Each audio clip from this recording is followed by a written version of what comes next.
So today we are going through now Exodus 21. This next couple of chapters are tricky. I'm happy with this. This next couple of chapters are tricky because they are not stories, they are sort of long, and I don't know whether you're like me, they are full of rules. Now, I don't like rules.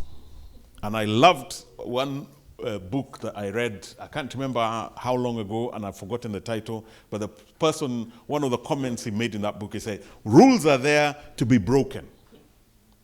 I hate rules, especially when rules are there and you can't even argue with them. So, the classic one, if you fly, when they tell you you can't carry anything more than 100 milliliters.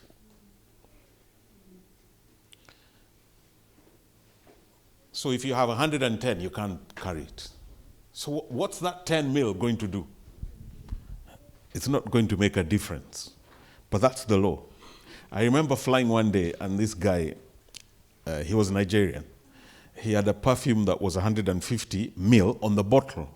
But of course, he had been using it. So he's trying to argue with these guys. Yes, the bottle says 150, but it's less.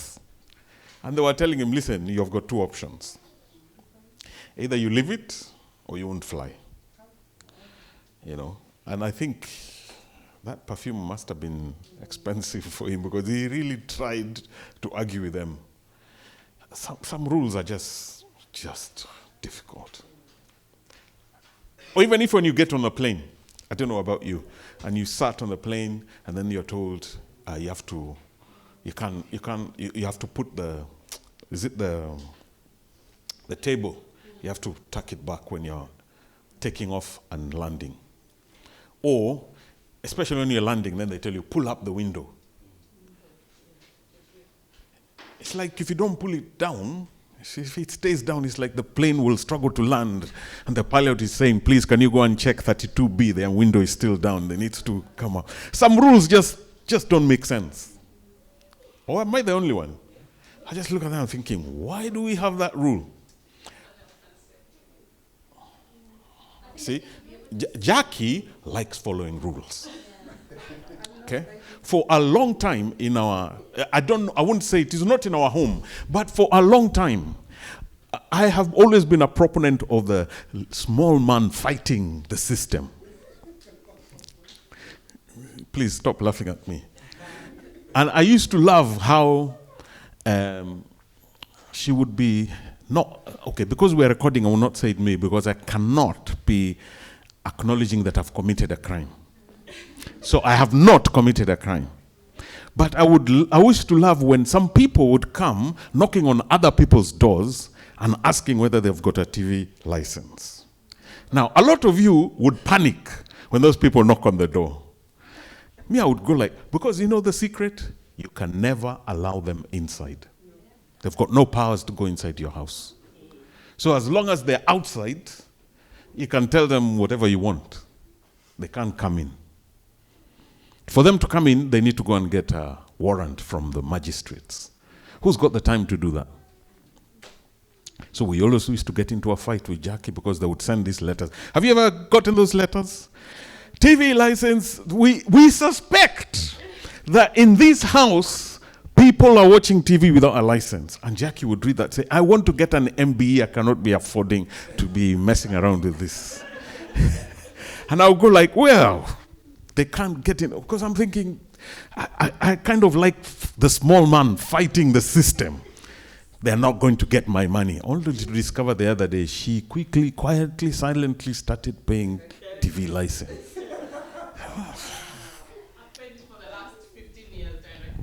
Can you imagine? How many holidays would that have been?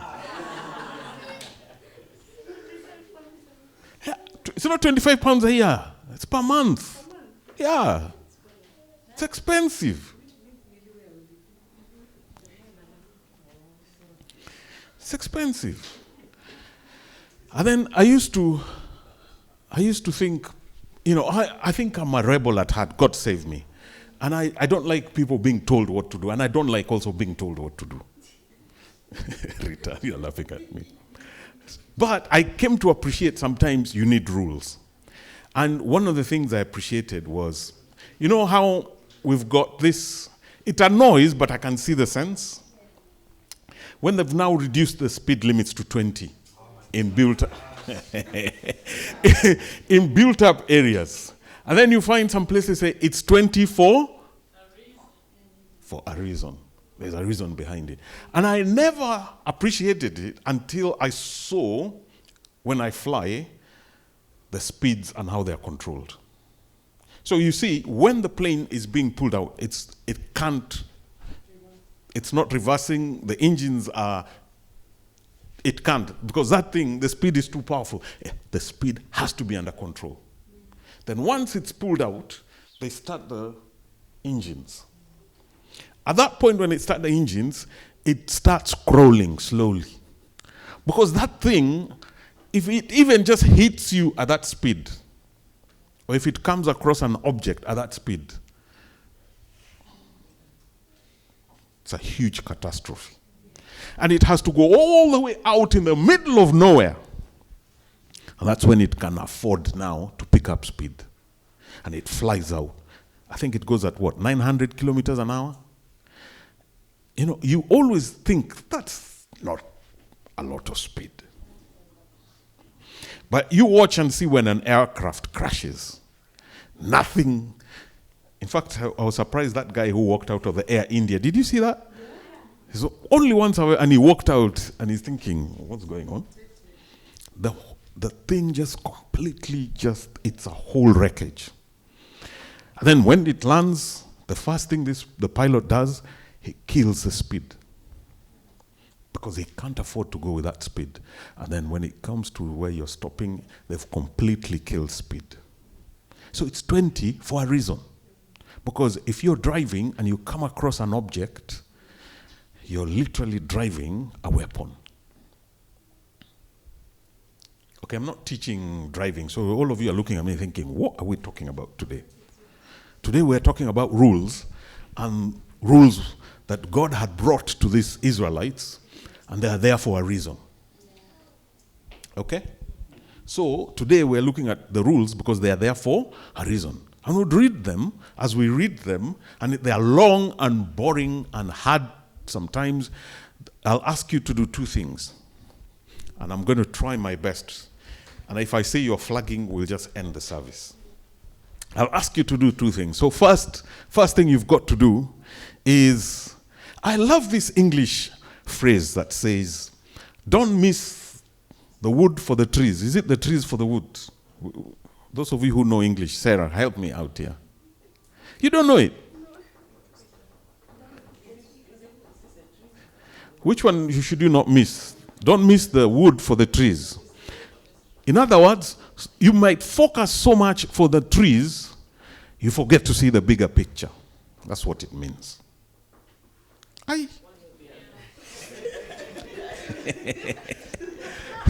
All of you are looking at me thinking, hey, today is difficult. So that's the first thing. As we look at this couple of verses, I want to encourage you to try and we see the bigger picture and not just see what we're reading. Because sometimes we will read what we have read and we forget the bigger picture of what the whole thing is all about. The second thing I'll ask you to do is, now, if I remove my glasses, I can't see very far. In fact, there's sometimes I can only see a figure, I can't see somebody's face. So I'm going to ask you to remove your 20th century glasses and put on Old Testament glasses and understand the culture that these people were living in. Okay? Yeah. So 2 things I'm asking you to do. Can you remember them?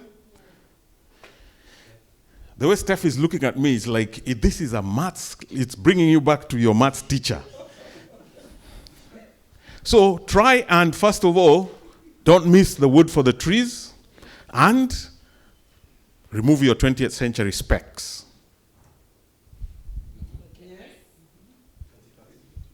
Oh, 25. Okay. Fair enough. Some people want to be accurate. There we are. And they still owe me a Father's Day gift. But they want to correct me. So, Exodus 21.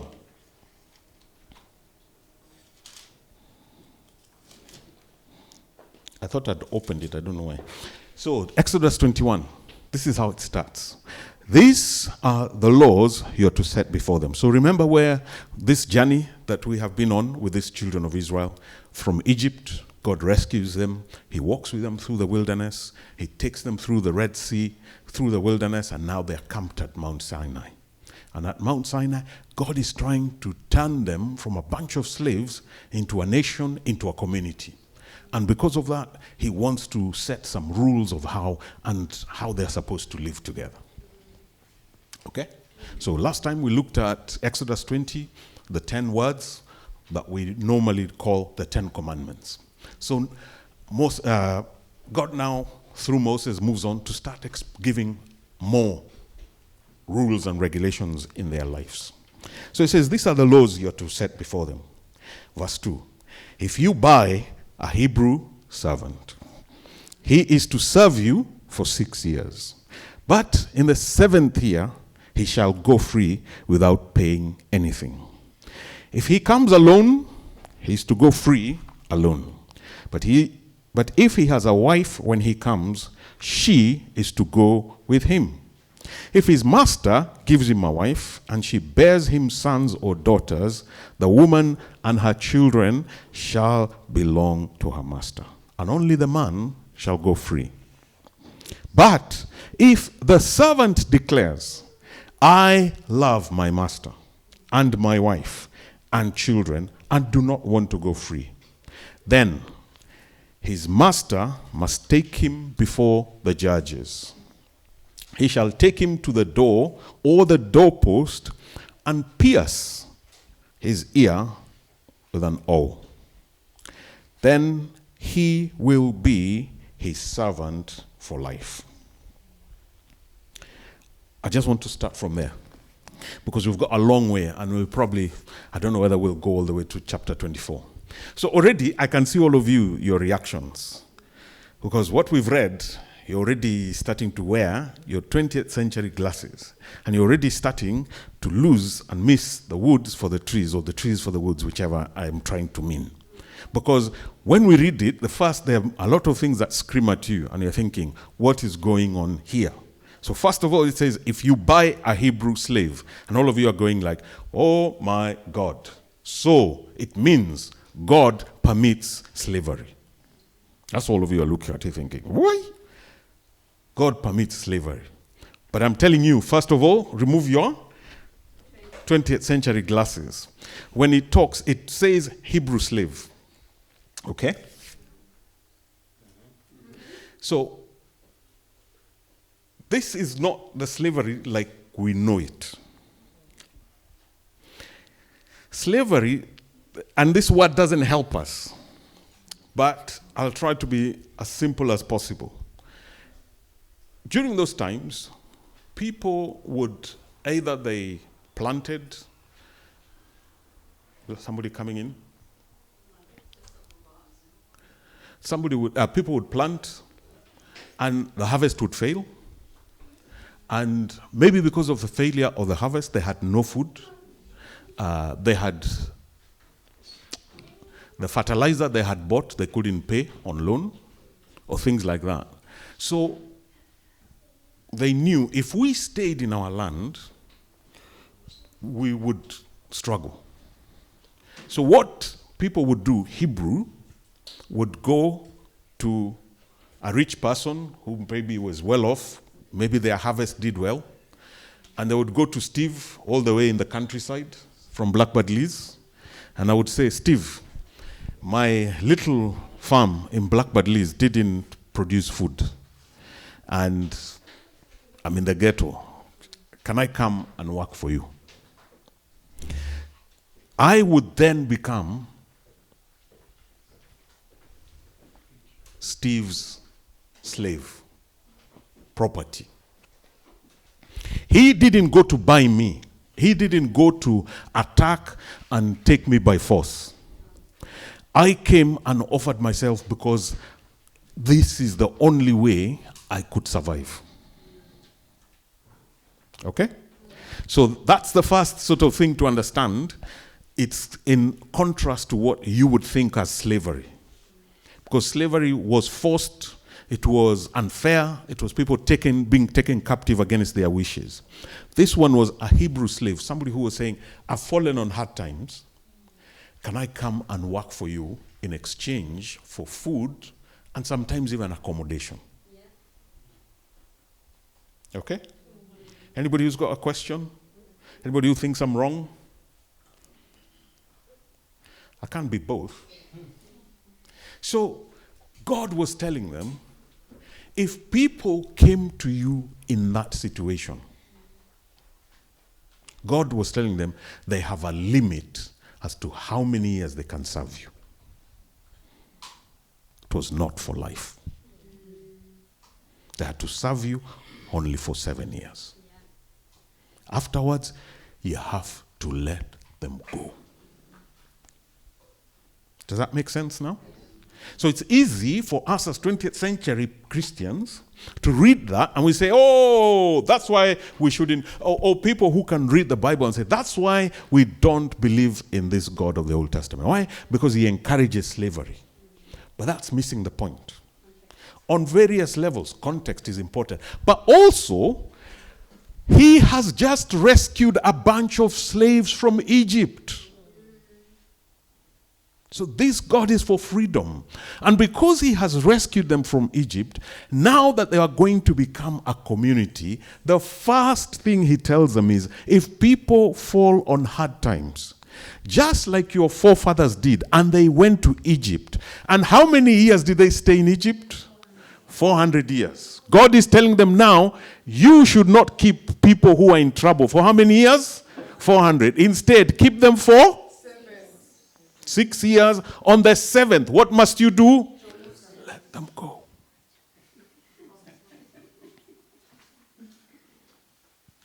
Have you now understood? When we look at it that way, it comes from a very different angle. The God who has saved slaves who are in slavery and bondage for 400 years comes and tells them, if you have people who come to you in the same circumstances that your forefathers were in, they can only be there for 7 years. Afterwards, you have to let them go. Now that makes sense. Now you can see the context, Steve.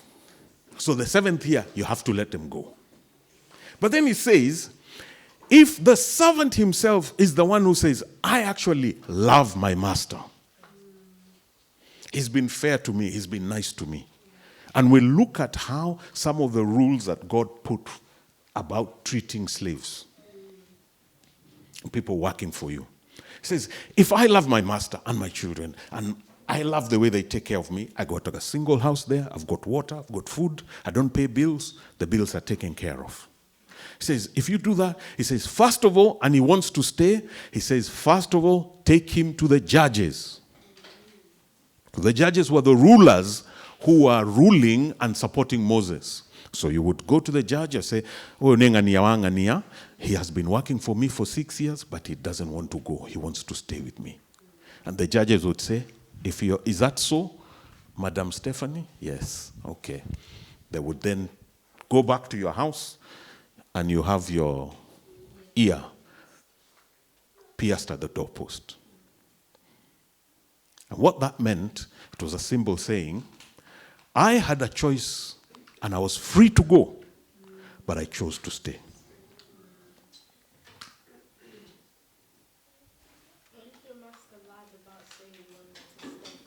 Well, he can't lie because you would then challenge his lies.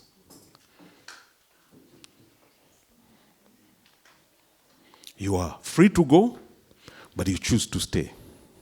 A couple of things.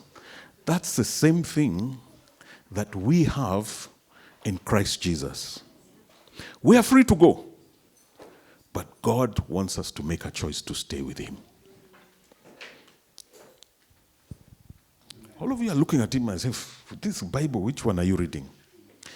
Can I give you a relevance of that thing about debt that is also relevant to us in our age? Yeah. How many of you work in finances? Probably only Rita. Oh, and Val. Okay. If I owe you, Val, a debt, and you take me to court, and I don't appear in court, and the court makes an award against me, what happens usually? It's Northampton. You normally are taken to Northampton, then you don't appear there, or you do appear, and you try and argue, but I lose the case. What happens? Before the St. Bailiffs, what do? They register the debt against you, and what is it called? It's called a CCJ, a county court judgment. Okay, here's the trick. For how many years can they pursue that debt for you? 6 years. It comes from this. On the 7th year, they have to let you go. So hide for 6 years. Even if they wipe it out, you still have to record. They will wipe the debt out, but you have to record. It's not on any. That's because you work in finance. But even on your credit history, it's not there. Yes. And all I'm saying, okay, we're not going to the technicalities of how to avoid debt and how to run away from people, your creditors. All I'm saying is that principle comes from this point. It says 6 years, you can be chased. 7th year, let them go. Why? Because it's about demonstrating grace and mercy. Do you remember in the New Testament, there was this guy, the Bible says, who was in such a big debt. Can you remember that story? Jesus says, somebody in such big debt. And he says, even if he worked, he couldn't repay that debt. Then he goes to his master and says, please forgive me this debt. The debt that he couldn't pay, even if he worked every day, he couldn't pay it. And the master forgave him. He goes and shikamutu mashati, somebody who can pay in a year. And God asks, I forgave you something you couldn't pay.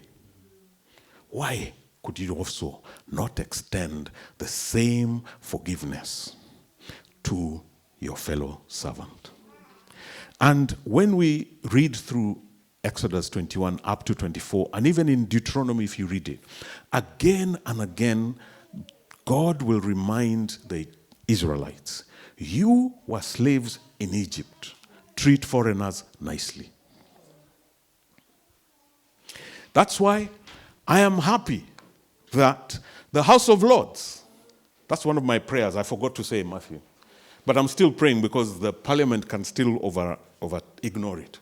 But the House of Lords came back and told parliament, this idea of telling people that you're going to change indefinitely from 5 years to 10 years, that is not us. 10 years is too much. House of Lords rejected it. The only problem is they have got no powers to enforce it.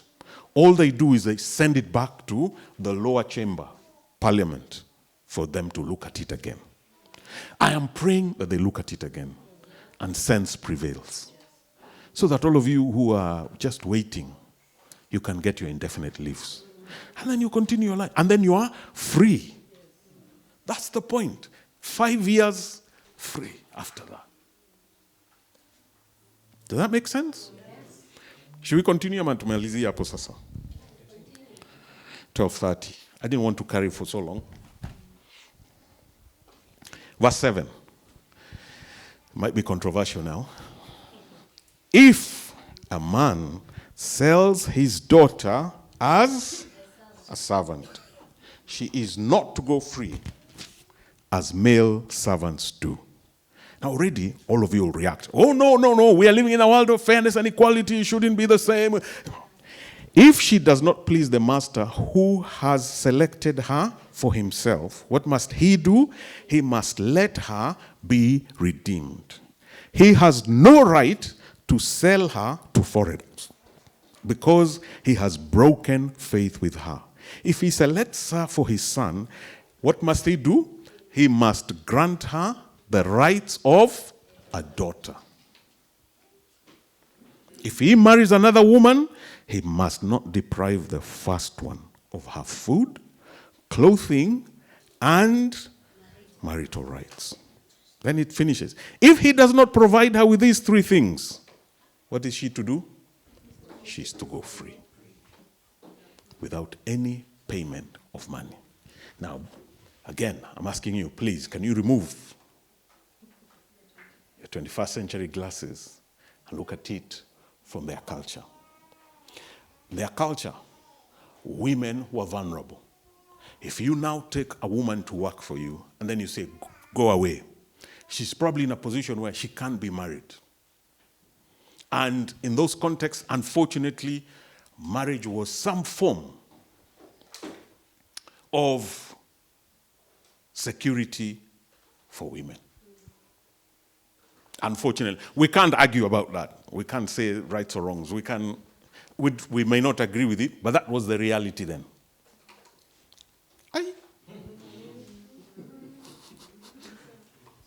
So God is saying, if you let her go, you can't let her go. Where is she going to go? So the option, and so one, you can't let her go. Two, you can't give her to a foreigner.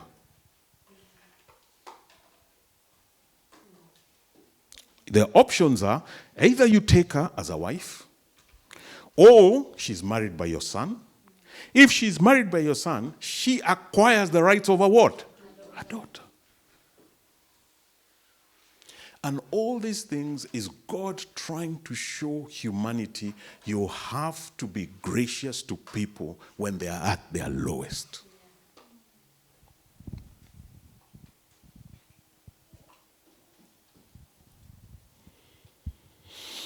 Does that make sense? Anybody struggling with that? Sarah is struggling. Yes, yes. Go on, Sarah. Why couldn't you just change the society? Yeah, I agree. But I can say this as well. We are in danger of thinking our society is better than that society.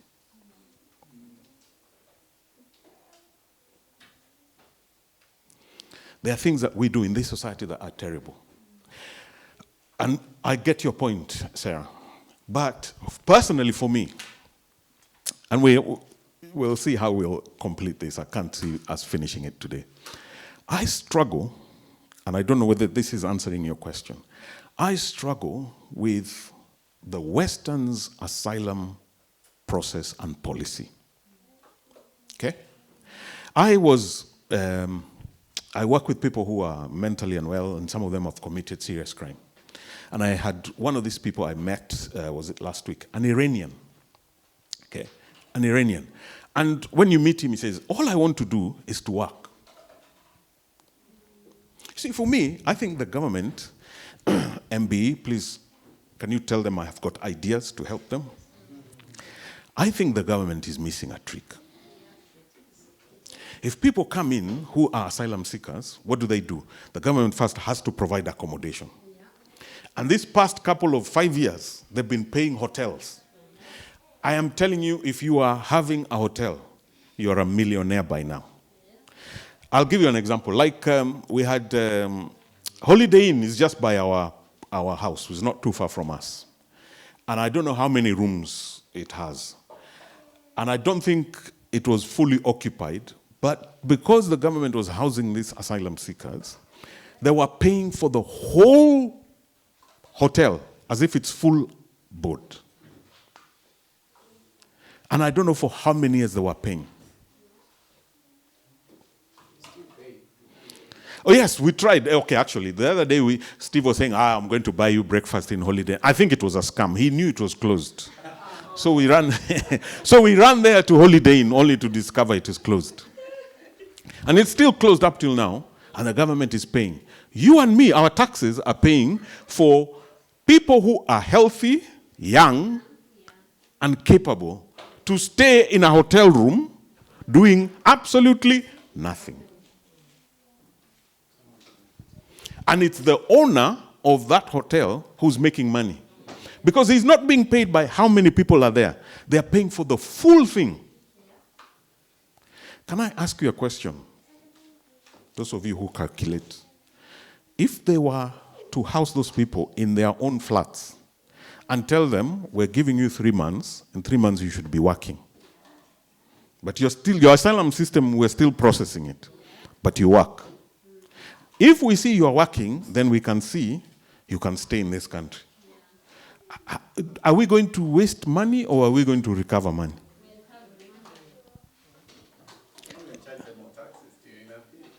Well, of course they pay more taxes because they are not allowed to get benefits. They've got something called no recourse to public funds. Nobody comes to this country looking for benefits. People just want to come and work. And so for me personally, a lot of these immigration policies are inhumane because if you give somebody a chance to work, they'll survive. And it will even take out that time for doing those things. Yeah. So we are not perfect, Sarah.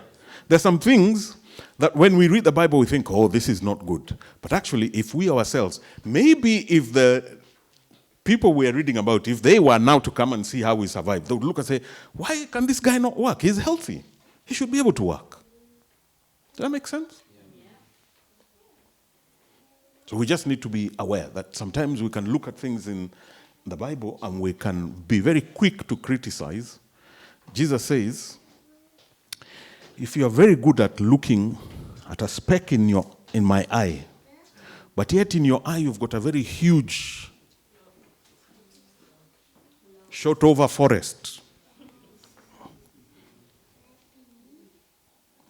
Am I helping or am I even making things worse? Okay, we'll finish with this last one. Verse 12.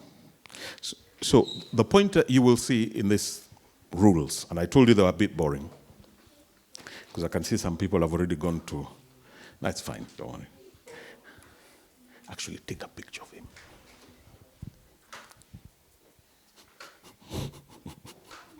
No, I was going to sit next to him and take a picture of him holding him like this. Well, that's fine. The rules that God was putting for them it was people first and then property. So this first set of rules is about people. And the first group of people he deals with is how to handle people who are disadvantaged. So if you got a slave, treat them nicely. They are only working for you for 6 years. After that, you must let them go. Okay? Verse 12. If anyone who strikes a person with anyone who strikes a person with a fatal blow is to done what? Is to be put to death. So some people read that and say, yes, death penalty. The point that God was making is you have to get punishment that is equal to the crime that you have committed.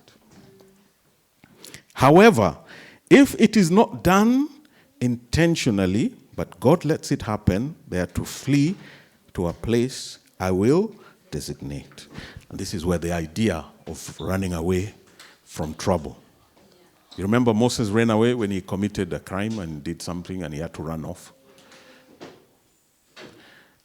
The background of asylum-seeking policy is from the Bible.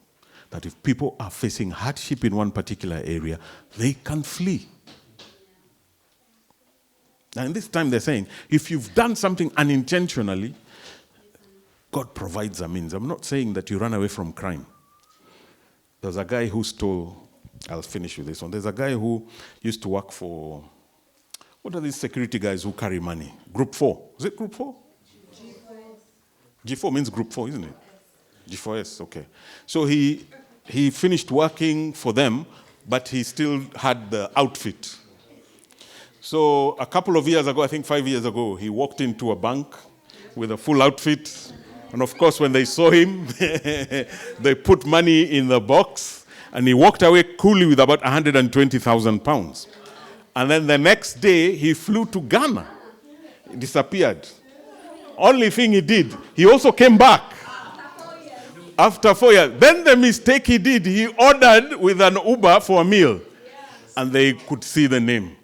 And it triggered. The guy is back in the UK. Stay. Anyway, I'm not saying. Why did you come back?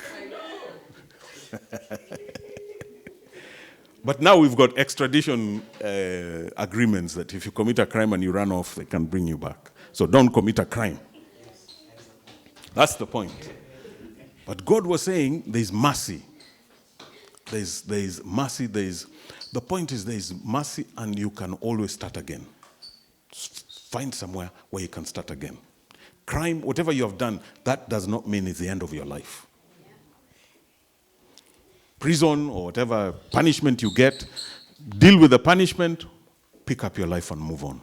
But then again, we have also very harsh laws that don't forgive people.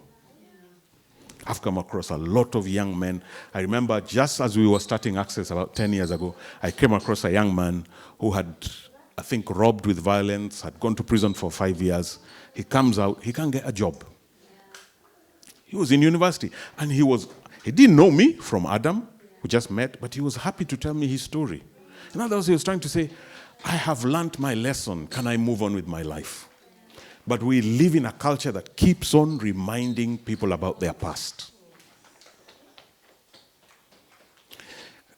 Have you seen how newspapers all the time recite? I remember telling you guys, you remember there was a time when Mandelson and Prince Andrew were arrested. And I told you that case is not going anywhere. I am not condoning what they did. But it was being done for public. Sometimes never believe what is in the news. Never believe what is in the media. I don't know how we ended up there, but I was trying to explain the Bible. Okay? Yeah. Can we stop there? Does that make sense? I told you this is like you will see the trees and forget the woods. And also, it will need you to take off your 21st century glasses and look at them from the past. And if you read through that, I'll give you the challenge to try and read through that up to chapter 24 and see some laws make sense, and actually some of them you can see how they relate to our modern life. But that's God, because God says it's 20 for a reason. Laws are there for a reason.